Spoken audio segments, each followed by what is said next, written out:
Voy a presentar.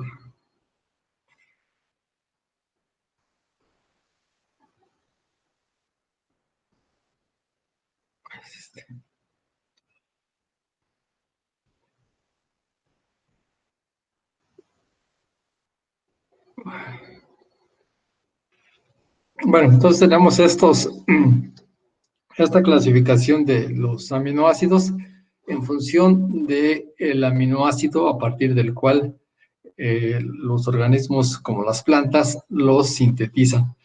Entonces vamos a ver primeramente los aminoácidos ornitina y lisina. Bueno, esta es la estructura de la lisina, es uno de los aminoácidos esenciales, tiene 6 átomos de carbono y, bueno, y un grupo amino terminal. La ornitina tiene un átomo de carbono menos que la lisina y es uno de los aminoácidos importantes porque a partir de él se produce el aminoácido arginina. Pero bueno, entonces la lisina y la ornitina, los que son utilizados por las plantas para formar alcaloides. ¿Y cómo se lleva a cabo esto? Bueno, pues esta es una simplificación de la forma en que a partir de ornitina o lisina se van a formar los alcaloides, ¿no? El punto importante en este aspecto es la formación del sistema heterocíclico. Entonces, tanto la ornitina como la lisina sufren una reacción de descarboxilación para dar lugar a una diamina, ¿sí? Que tienen estos nombres macabros de putrescina y cadaverina. Bueno, este es un proceso que se lleva a cabo en el sistema enzimático de las plantas, pero también es un proceso que se da de manera espontánea cuando los organismos se descomponen. Por ejemplo, cuando se muere un animal, sus aminoácidos se van descomponiendo y casualmente, bueno, no casualmente, sino los responsables de ese olor tan desagradable de muerte, pues son estas aminas, ¿no? La putrescina y la cadaverina. Y en general, las dos aminas, las dos diaminas, se forman y son las que le imparten ese olor tan desagradable a los cadáveres. Después, hay una reacción de transaminación mediante la cual el grupo amino o uno de los grupos aminos de la putrescina o de la cadaverina es transformado en un carbonilo y es un aldehído y da un aminoaldehído, que en el caso de la ornitina es el 4-amino butanal y en el caso de la lisina es de la 5-amino pentanal. Y finalmente viene una condensación intramolecular por la formación de una imina donde el nitrógeno del carbono terminal sustituye el oxígeno del carbonilo y se forma el anillo de heterociclo, ¿no? Que en el caso de la ornitina nos da una pirrolideína y en el caso de la lisina un derivado de la piperidina, ¿sí? Que son estos dos heterociclos. Y aquí podemos ver que el carbono que tiene el doble enlace pues es el núcleo reactivo de estos anillos que puede sufrir otras transformaciones, ¿no?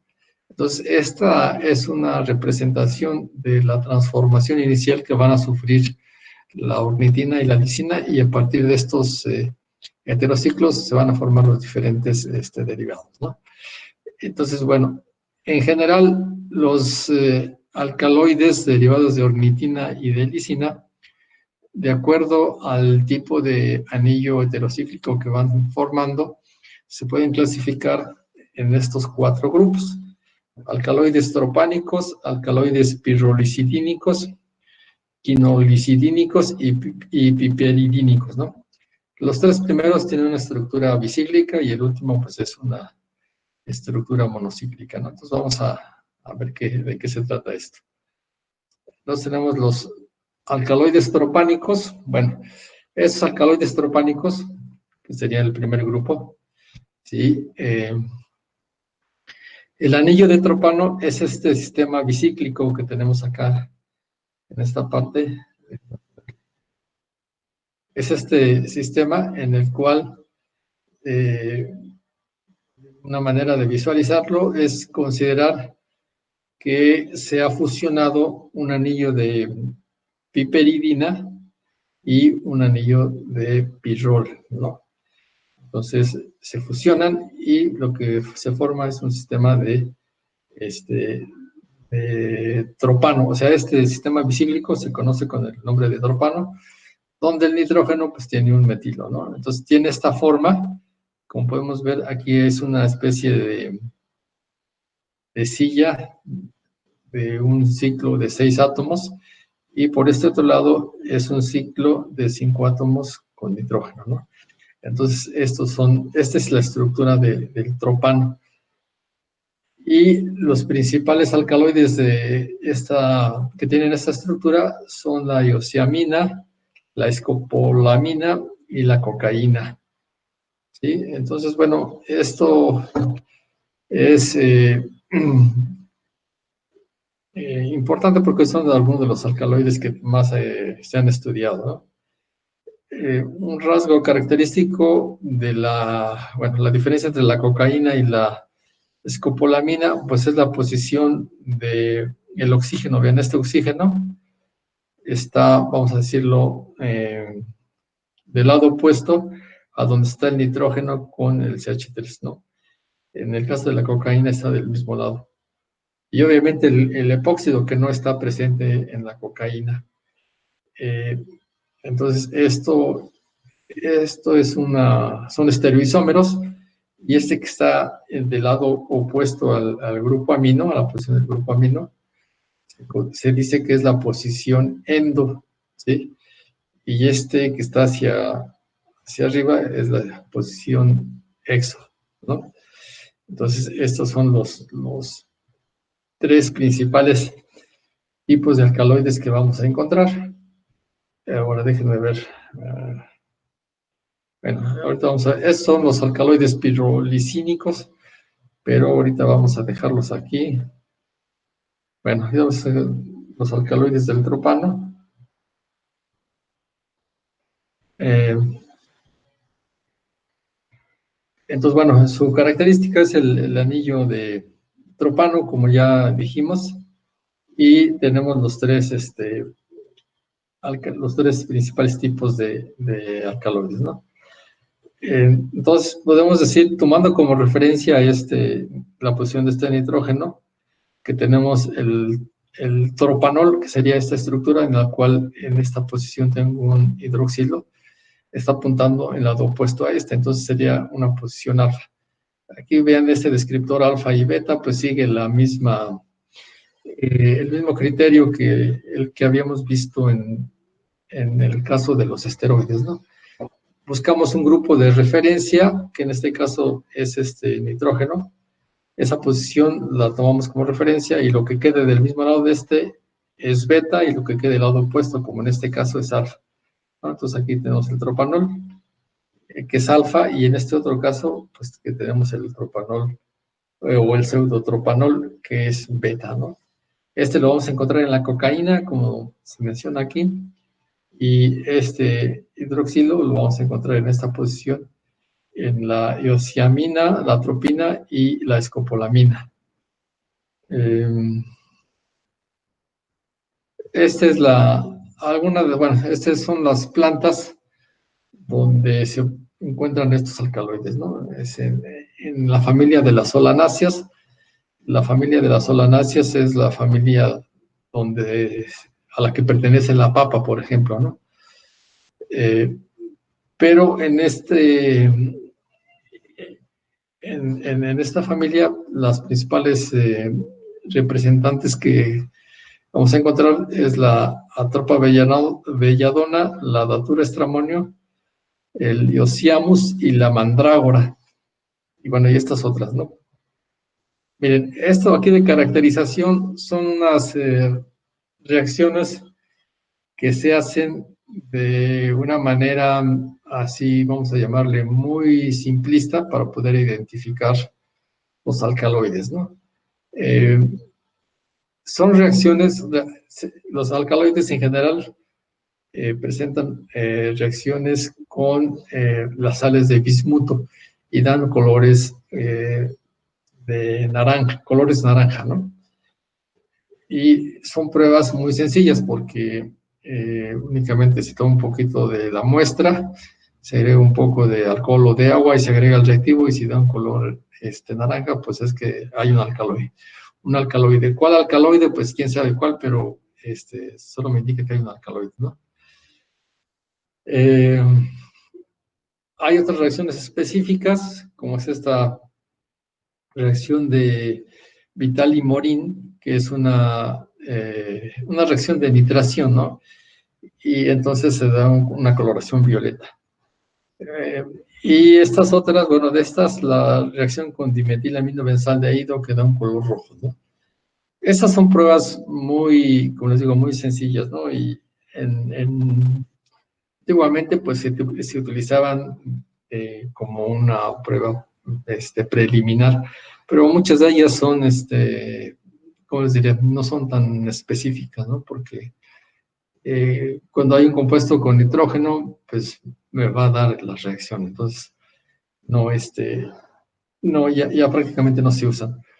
Obviamente, ya hay pruebas así rápidas que se hacen, pero están, como se dice, automatizadas. Sí, se utiliza una máquina para hacerlas y con esto, pues en 2, 3 minutos se pueden determinar estos alcaloides, ¿no? O sea, les menciono esto porque Yo he esto, visto, profe, sí, en unos programas que en los aeropuertos ve que tienen sí, como sistemas de sí, identificación para el tráfico de cocaína. El que sí, sí, usan es sí, de cobalto, porque pues sí, nada más dicen que es que para ser positivo da coloración azul turquesa, pero no sabía qué reacción sí, era. sí, sí, sí, sí, o sea, ¿cómo se puede dar pruebas, positivo o falsas?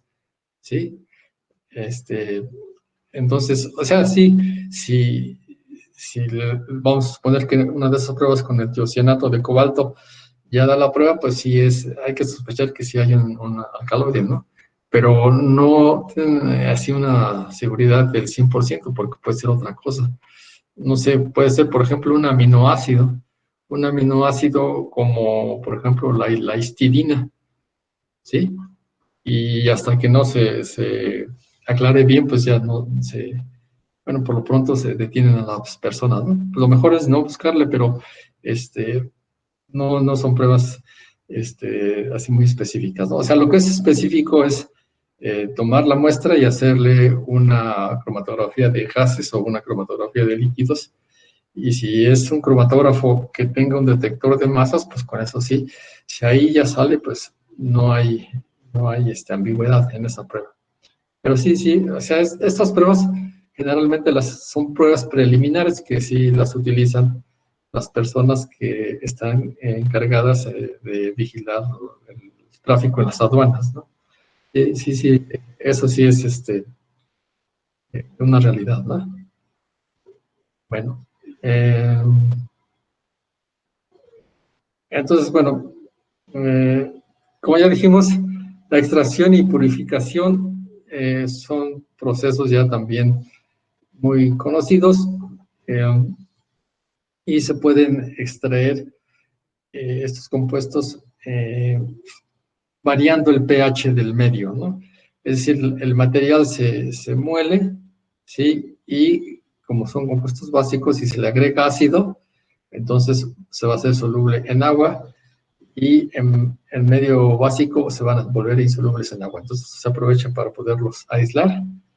Y de ahí, de esa mezcla, bueno, pues hay que purificarlos mediante las técnicas de cromatografía, todas las que existen en el arsenal de los químicos, como son la cromatografía de columna, la cromatografía de líquidos de alta resolución, y una vez que ya está purificado, bueno, pues entonces hay que comprobar qué estructura tiene, y eso se hace mediante lo que se conoce como las técnicas instrumentales espectroscópicas, que son ultravioleta, infrarrojo, resonancia magnética nuclear espectrometría de masas y en algunos casos vamos a determinar una estructura de rayos X, ¿no?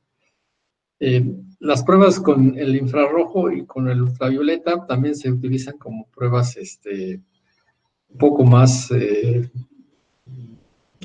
específicas, ¿no?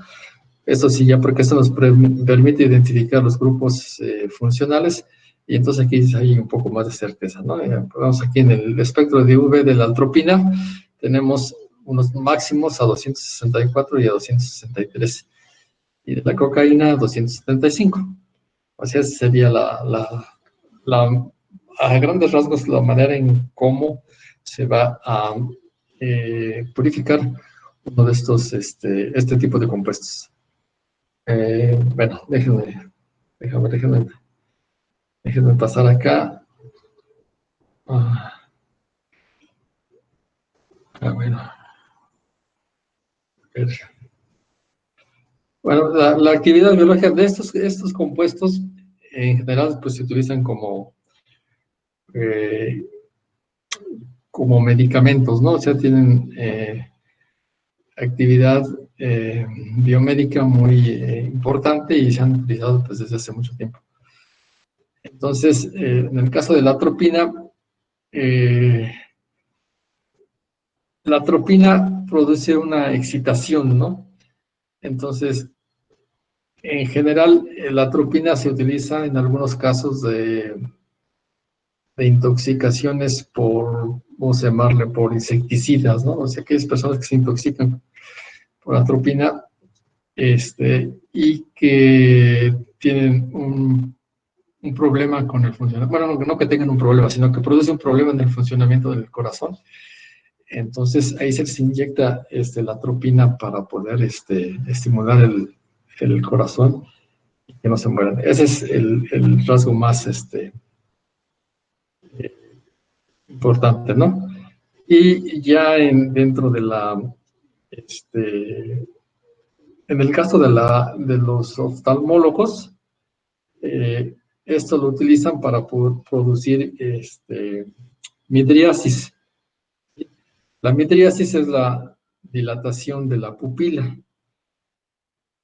Y esto pues para poder ver si no hay algún daño ahí o para ver el estado de la pupila. A ver, déjenme ver comparto a ver, déjenme ver permítanme un momento. A ver.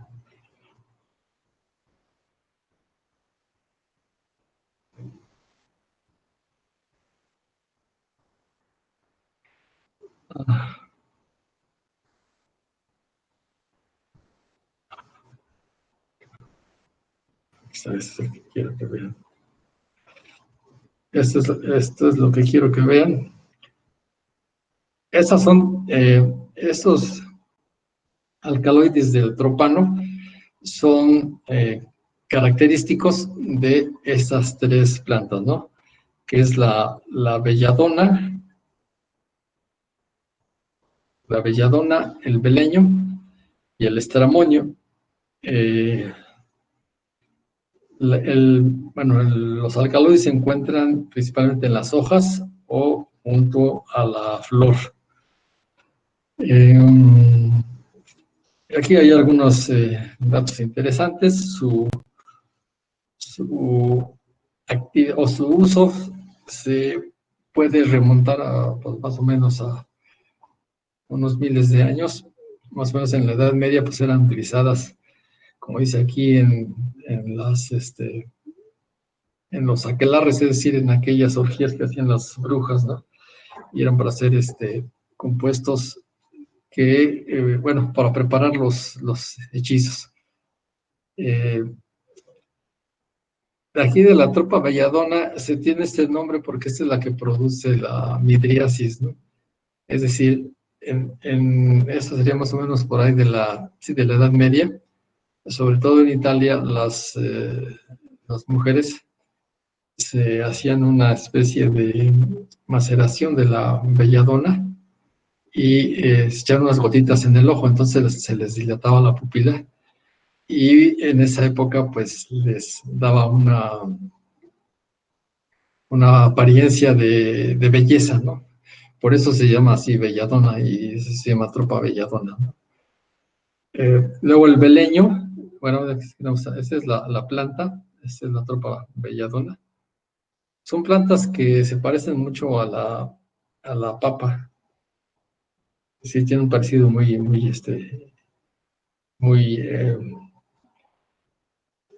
muy singular con la papa, ¿no? Entonces, esta es la planta. Se caracteriza porque la flor, en esta parte de la base de la flor, esta parte tiene una especie de vellosidades, ¿no? Que son muy características de estas plantas. Luego tenemos la iosamina, que también tiene los alcaloides del tropano.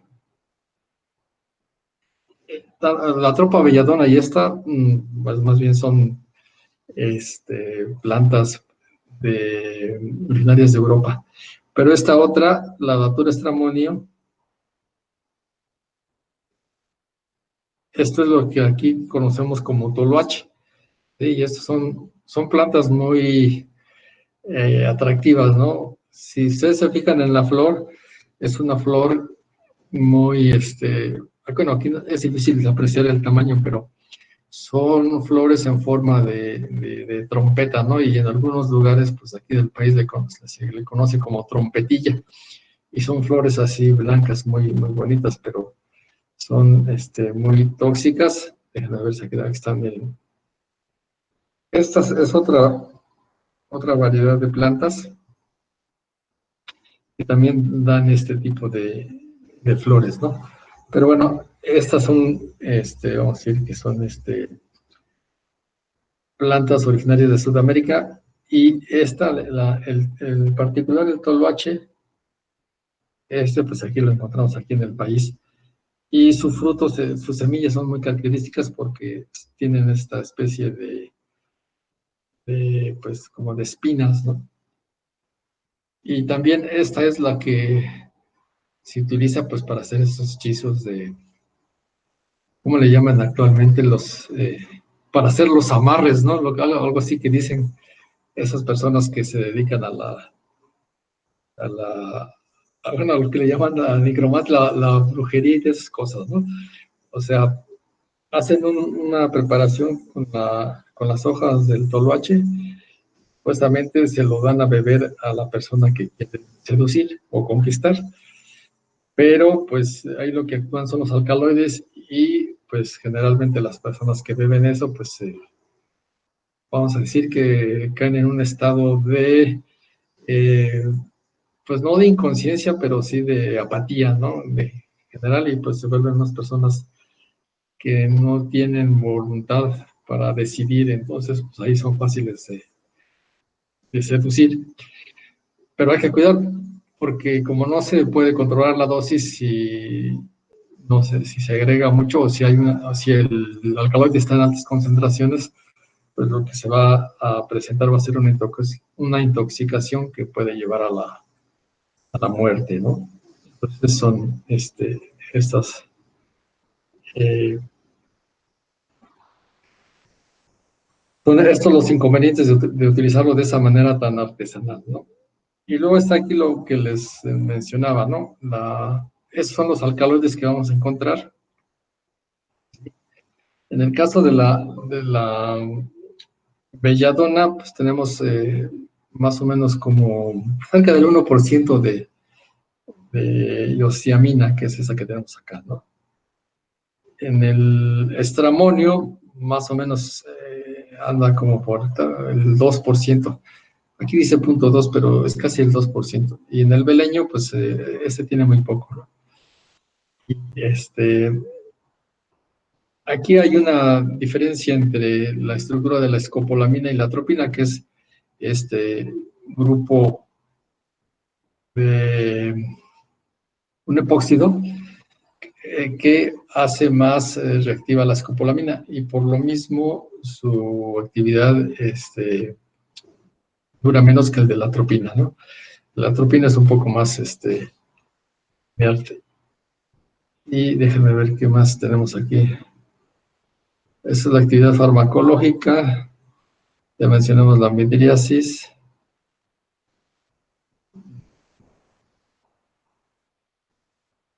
Bueno, en términos generales, su uso en la medicina, pues, es como antiparkinsonianos, ¿sí?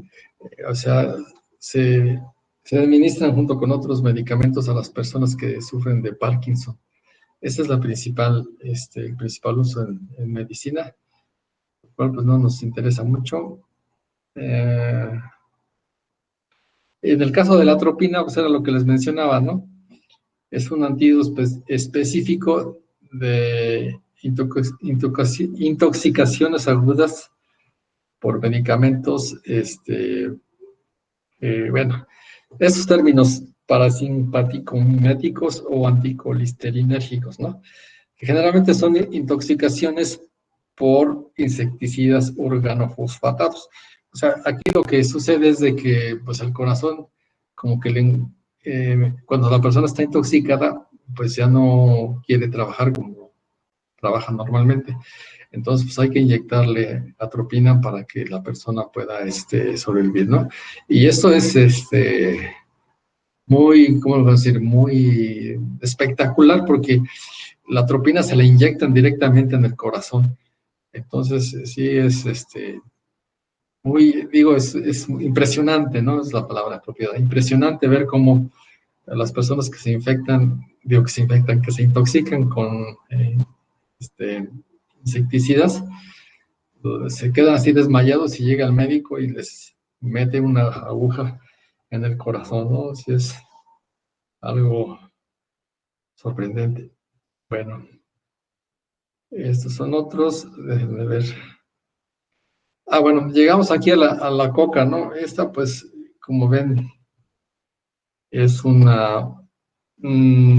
alcaloide, pues, que ha rebasado el uso tradicional que se le daba en su, vamos a llamar, en su lugar de origen, ¿no? Que es Sudamérica, y ahí en los Andes sudamericanos. Entonces, bueno, pues, su empleo, bueno, en un principio era, vamos a decir, llamarle razonable en el sentido de que pues, era utilizado para poder soportar la fatiga y poder llevar a cabo las labores que estaban encomendadas a los campesinos, ¿no?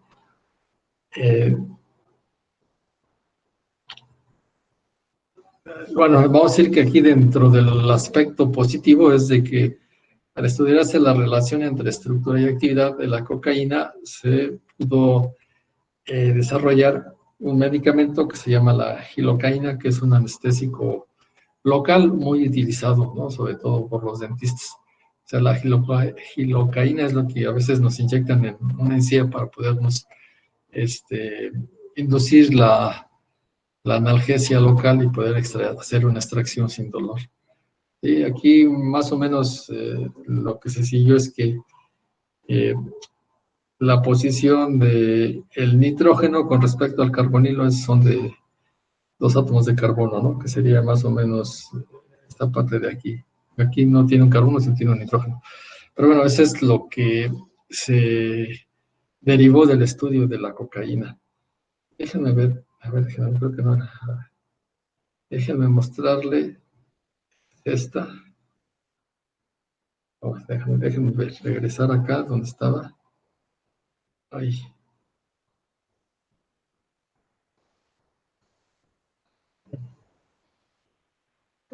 Esto es lo que les quería mostrar.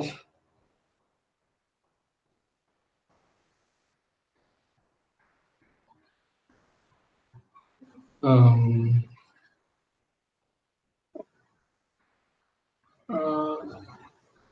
bueno, esta es una tabla que, que describe los síntomas que resultan de la vía de administración y del abuso de la cocaína, ¿no? Entonces, pueden ver aquí,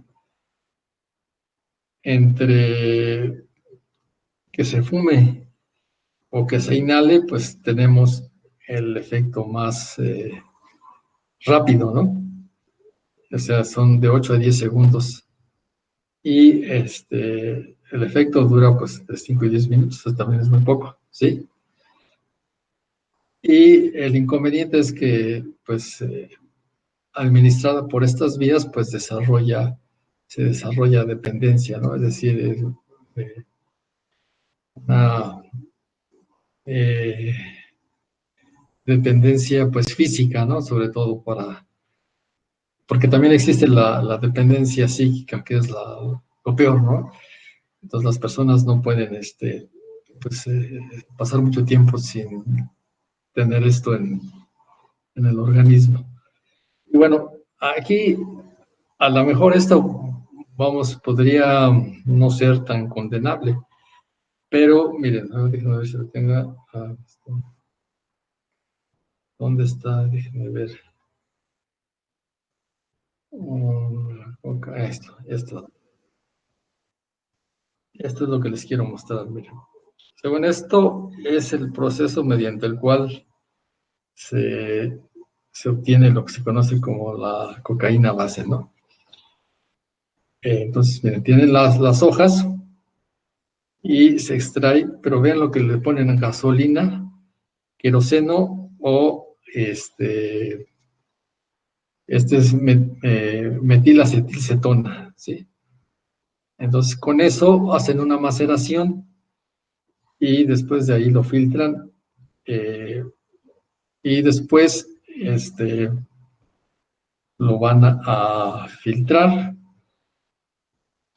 y se va a formar una sal agregando ácido sulfúrico, ¿no? Y después ya se alcaliniza para obtener la base, ¿no? Y después se agrega permanganato para oxidar los otros residuos y finalmente se agrega amoníaco o carbonato de sodio para obtener la cocaína base. Bueno, déjenme ver, acá está el otro. Bueno, eh, en esto, bueno, como químicos, pues sabemos que, por ejemplo, la gasolina, pues no es un compuesto que tenga una pureza que la haga, que la haga apropiada para poderla utilizar en algo que se va a administrar al organismo humano. Lo mismo el queroseno, ¿sí? Entonces, generalmente la gasolina y el queroseno tienen metales pesados y tienen compuestos de azufre y los tienen en cantidades muy pequeñas, es decir, en trazas. Entonces, la consecuencia de todo esto es de que lo que se fuma la gente, pues es una sustancia que no está pura, que tiene metales pesados, que tiene por ahí trazas de gasolina o de queroseno y trazas de otros compuestos con azufre. Y todo eso, pues, aumenta la toxicidad de esto, ¿no? Entonces, pues, por eso les decía que lo peor es depender de este tipo de sustancias, porque pues las personas que se dedican a esto no les preocupa, vamos a llamarle así, el control de calidad de lo que venden, ¿sí? Lo único que quieren es ganar y todo. Entonces, como químicos, pues tenemos claro que meterse esto en el cerebro, pues es una autodestrucción o un suicidio, ¿sí? Y así es con todo lo que es de droga ilegal, ¿no? Entonces, es una de las razones por las cuales, pues, hay que retirarse de eso, ¿no? O no hay que buscarle tentar a la suerte, porque si no, si ya de por sí está uno loco, pues con esto queda uno más, ¿no? Bueno, a ver, déjenme ver. Esto ya lo vimos. Esta es una planta que también es de Europa, ¿no? Y que se conoce con el nombre de mandrágora. Y esta es de las plantas con más tradición, ¿no? Eh, y que más, vamos a decir, que más han estimulado la imaginación de los seres humanos. Entonces, como pueden ver aquí en la ilustración, las raíces generalmente tienen, como dice aquí, una forma de un ser humano, ¿no? Ojalá de un hombre o de una mujer. ¿Y por qué dicen que hay mandrágora macho y mandrágora hembra, ¿no? Pero es dependiendo del tipo de la raíz. Y pues bueno, esto pues, como les digo, inspiró a muchas personas y pues de ahí que se utilice para también como componente para los hechizos, para las pócimas de amor, ¿no? Entonces, esta mandrágora pues tiene principalmente los alcaloides del tropano, que es la iosiamina, la escopolamina y la mandragorina, que es otro alcaloide relacionado. Y tiene otro metabolito que es la cumarina, que es la escopoletina, pero no tiene ninguna actividad tan importante, ¿no?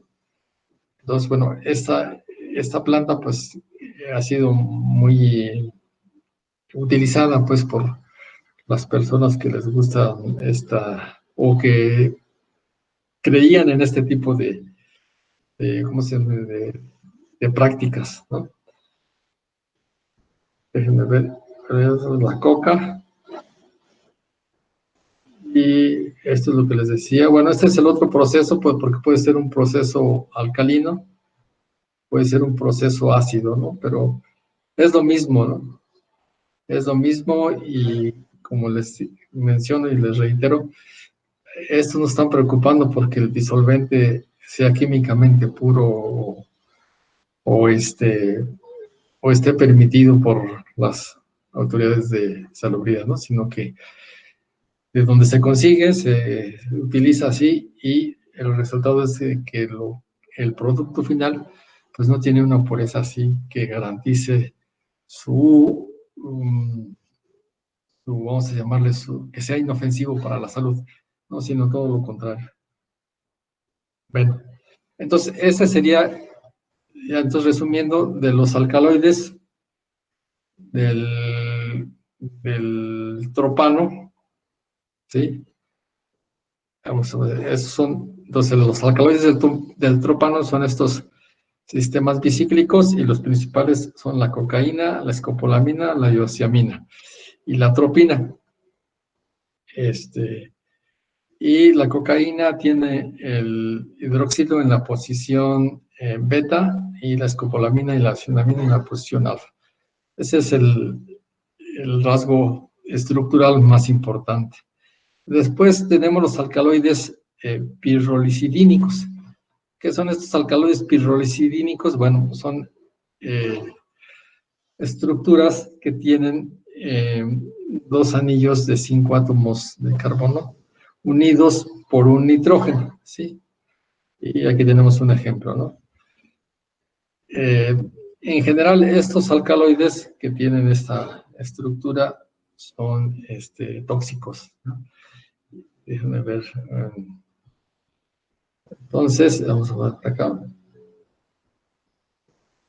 Acá. Estos alcaloides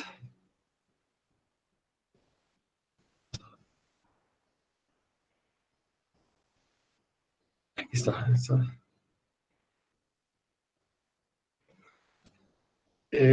Y se encuentran en estas plantas, ¿no? Generalmente estas plantas, como les mencionaba, son de color, tienen unas florecitas que son de color amarillo y, y crecen en aquellos terrenos que han sido cultivados y después abandonados, ¿no? Y son tóxicos y, generalmente, bueno, su importancia es de que pues son plantas que provocan la muerte de las vacas, ¿no? O sea, en general del ganado. De ahí su importancia, en que hay algunos que tienen cierta actividad biomédica, ¿no? Entonces tenemos este anillo, ¿sí? De pirrolicidina, que se enumera de esta manera, ¿no? Y entonces, entre estos tenemos aquí algunos, algunas plantas, ¿sí? En general, las plantas que pertenecen a la familia de los senecios son las que tienen este tipo de alcaloides y son las que están más distribuidas bueno, por todo el mundo, ¿no? Pero también tenemos estas otras que son de europeas, que es la borajo y la crotalaria. Eh, entonces, en términos generales, la toxicidad que está asociada a estos alcaloides es la que resulta por bloquear el metabolismo de los lípidos, ¿no? Y entonces esto se va a reflejar en una pérdida de apetito y dolores abdominales muy intensos,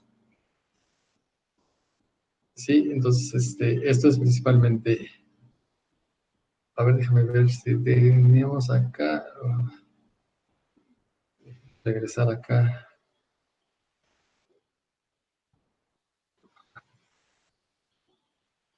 vamos a regresar acá,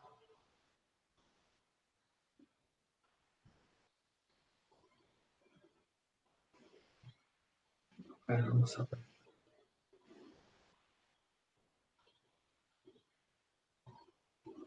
Caray. Bueno, vamos a ver. Después tenemos los alcaloides quinolisodínicos. Estos alcaloides, el núcleo de quinazolidina es, vamos a decir que es homólogo al de la pirrolicidina, ¿sí? O sea, son dos anillos de 6 que están unidos por un nitrógeno, ¿sí?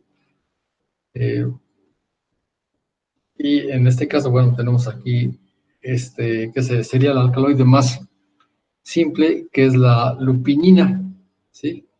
Pero pueden ser tan complicados como esta esparteína, y estos son derivados del metabolismo de la arginina. Ah, y tenemos estas plantas donde los podemos encontrar, que estas son plantas europeas también. Solo está la lupinus.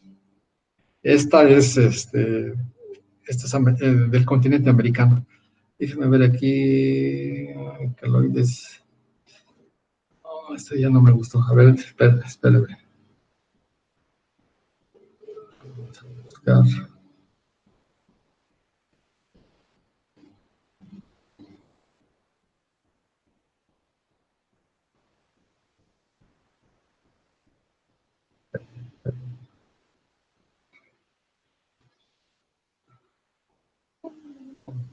Vamos aquí.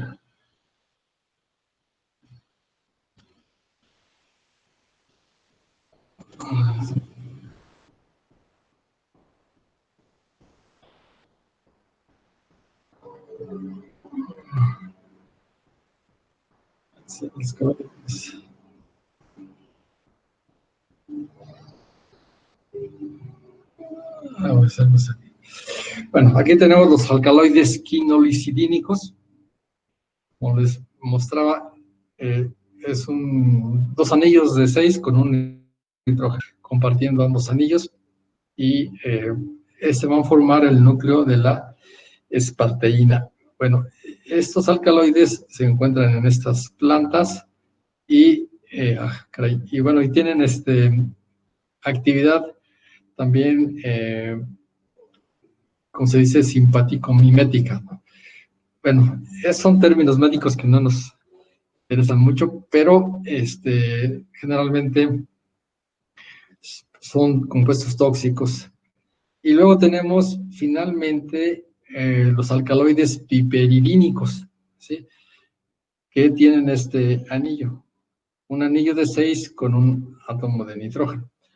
Entonces, esto podríamos considerarlo como que es un derivado del ciclohexano, donde uno de los átomos de carbono ha sido reemplazado por nitrógeno.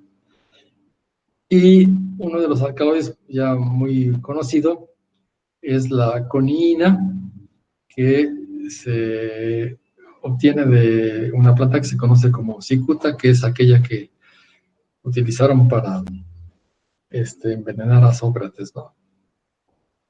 Y tenemos otros alcaloides que tienen este núcleo de piperidina, pero que no son tan tóxicas, ¿no? Por ejemplo, alcaloide, que se conoce como la lobelina, que se utiliza como antiasmático, bueno, más bien en el tratamiento del asma y de las enfermedades respiratorias, porque como es expectorante, pues ayuda a eliminar las secreciones no del sistema respiratorio, sino de los bronquios, ¿sí? Entonces, este no es tan tóxico como la coniina. Luego tenemos va a ser un poco más grande.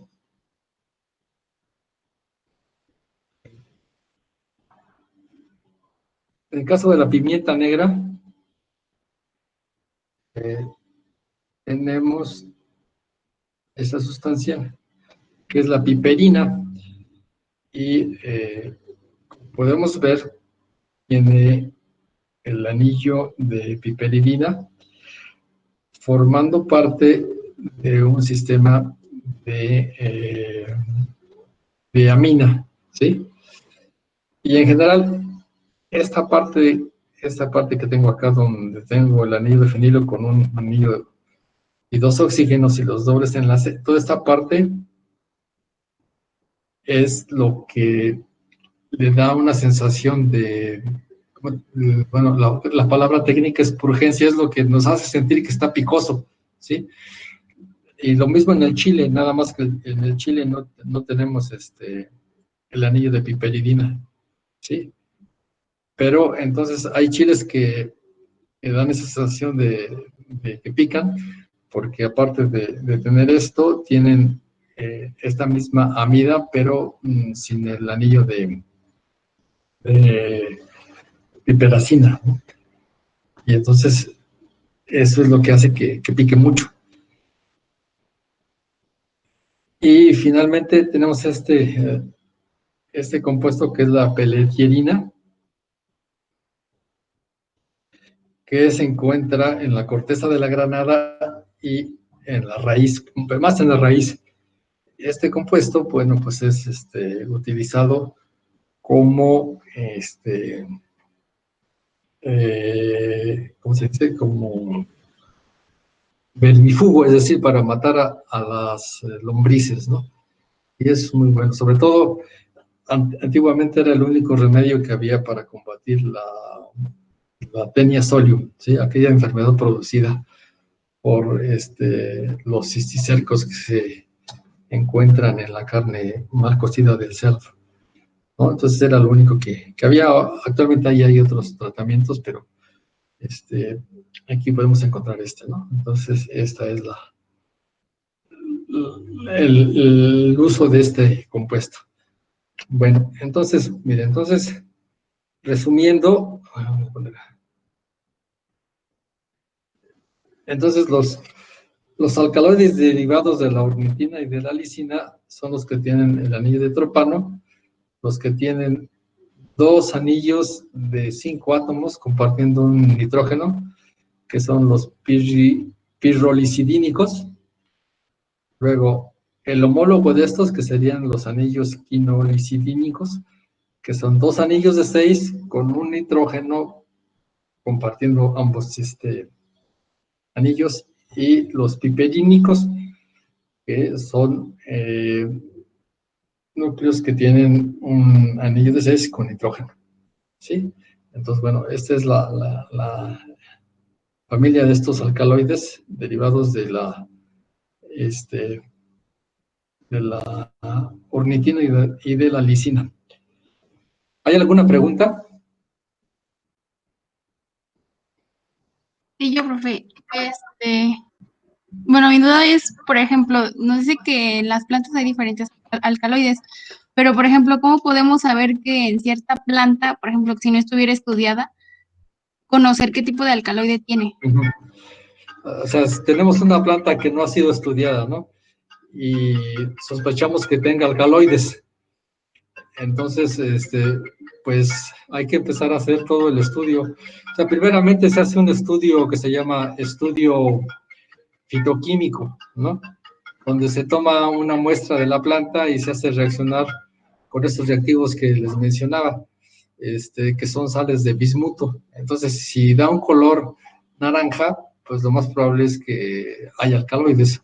Pero si no, lo único que me está indicando es de que hay compuestos con nitrógeno. Y ya una vez que hice esto, pues entonces tengo que empezar a hacer, bueno, antes de eso, pues hace un estudio bibliográfico, ¿no? Para ver a qué familia de plantas pertenece la planta que se está estudiando. Porque ya se sabe, por ejemplo, en la familia de las solanáceas, pues es muy seguro que vamos a encontrar alcaloides. Pero si es en otra familia, pues entonces habría que irse con cuidado porque a lo mejor no es un alcaloide, puede ser otro compuesto con nitrógeno, ¿sí? Y ya de ahí, entonces, después de ese estudio bibliográfico, pues empezar a hacer las extracciones, después ir separando los componentes y finalmente, pues caracterizar, ¿sí? O sea, de esa sería la manera en que podríamos averiguar si una planta tiene o no tiene alcaloides, ¿sí? Sí, gracias. ¿Alguna otra pregunta? Yo, profe, ¿a qué se Sí. refiere el uso hemenagogo? Hemagogo, ese es un término que ya no me acuerdo, pero parece ser que es, bueno, mejor lo investigo y le digo la próxima clase, porque si no vaya a decir alguna barbaridad Ah, y bueno, después gracias. le condeno, sí. ¿Alguna otra pregunta? O sea, hemagogo parece ser que es que facilita la evacuación, algo así, pero no estoy muy seguro, pero lo veo y se los Profe, y se yo los tengo otra. sí. Por ejemplo, si queremos, bueno, las plantas tienen alcaloides, pero precisamente esos alcaloides, ¿hay alguno que pudiera inhibir como el crecimiento fúngico de otra planta? O sea, que sea antimicrobiano, por así decirlo, con otras plantas, o sea, que inhiban su crecimiento de hongos o bacterias. Sí hay plantas que se comportan así. Incluso hay una planta que produce alcaloides para poder eliminar a la competencia que pueden ser otras plantas. Sí, y hay unos alcaloides, bueno, no son alcaloides, pero son compuestos con nitrógeno que inhiben el crecimiento de las plantas. Sí los hay. Y eso bueno, en general hay sustancias que producen las plantas que inhiben el crecimiento de las plantas que tienen alrededor y se reciben el nombre de auxinas. Esas no tienen nitrógeno, no son alcaloides, pero hay algunos alcaloides que imitan esa actividad de esos compuestos y con eso la planta pues ya no tiene competencia para adquirir los nutrientes que le son vitales, sobre todo en las plantas del desierto, bueno, de los desiertos y en las plantas que no, donde hay mucha competencia, ¿no? Es algo interesante esta, este comportamiento de las plantas. ¿Alguna otra pregunta?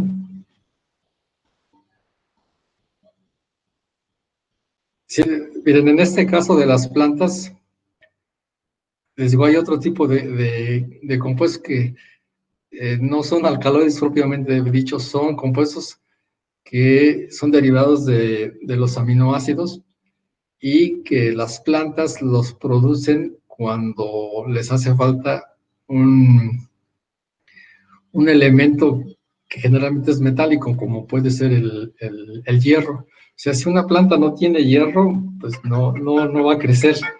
Entonces, la planta produce sustancias que son capaces de ¿cómo se dice? De formar compuestos de coordinación con las plantas y de esta manera poder disolver esos iones metálicos que necesitan e incorporarlos a su organismo, ¿sí? Y este tipo de compuestos de esta naturaleza de aminoácidos son conocidos como sideróforos, o sea, son compuestos que le permiten a las plantas incorporar los metales, los metales de transición que necesitan, ¿sí? O sea, sobre todo el hierro, otros como el boro, otros como el magnesio o como el zinc, ¿sí? Porque, o sea, son compuestos muy polares que pues difícilmente pueden atravesar las membranas que no son tan polares, ¿sí? Las membranas que tienen las plantas. Y para eso la planta produce esas sustancias y específicamente lo atrapan, lo llevan, lo incorporan al organismo y vamos a decirle que lo liberan ahí y después la planta sigue produciendo esos compuestos y de esta manera la planta puede sobrevivir. Entonces, pues es muy interesante todo este tema relacionado con los alcaloides y con los aminoácidos. ¿Alguna otra pregunta? No, creo que no. Bueno, entonces, pues los veo mañana y que tengan una buena tarde. Gracias, profe. Gracias, igualmente. Hasta luego.